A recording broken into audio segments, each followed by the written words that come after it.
Hey everyone, and welcome to another CTS BizTalk. Hope everyone's doing well today. So today's topic is steps you could take to minimize the Microsoft price increase. So for those who aren't aware, in just a couple weeks, so starting July 1st, 2026, Microsoft is going to be increasing all their pricing. And this is across the board on their Microsoft 365 plan. So I'm couldn't memorize all the SKUs and all that, so I'm just going to be reading right off my thing. But basically, effective July 1st, anything from a new subscription as well as renewals are going to be increasing. This is for enterprise, this is for business, frontline, and including standalone products.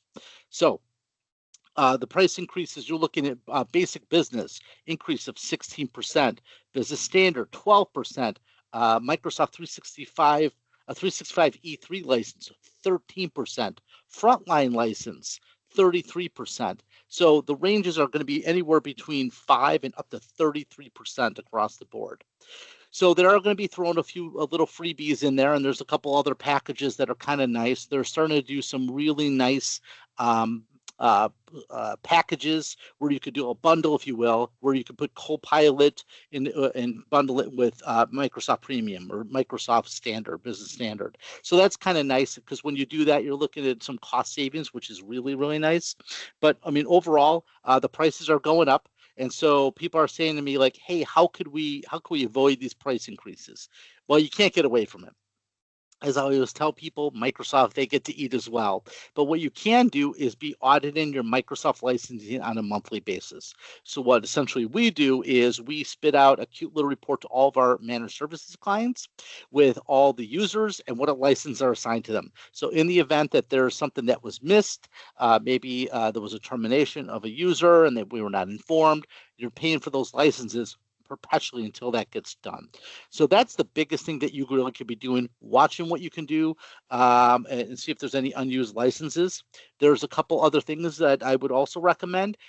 If you know that you have a standard set amount of users that you're going to have in the course of a year, you can move those monthly subscriptions to annual subscriptions.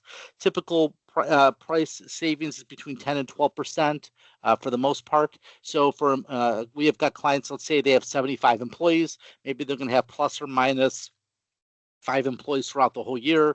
What they'll do is they'll move 70 of the 75 to an annual subscription, and then they'll do monthly on the 4 to 5. So that kind of helps really mitigate those costs as well. And some other steps you could do, again, the bundles, but the only thing that else would be if you've got if you're paying for subscriptions that are too large that you need. So we've got people that are on what's called enterprise licenses in E3 and E5 because they like some of the benefits. Take a look, maybe you don't need some of those benefits, or maybe some of those feature sets are already included in business premium. Something like that can save you a significant amount of money as well. So be on the lookout, just a few weeks away, and we will see those price increases hitting invoices starting July 1st. So hope you guys got a couple knowledge nuggets out of this. Hope everyone's doing well, and reach out if you have any questions.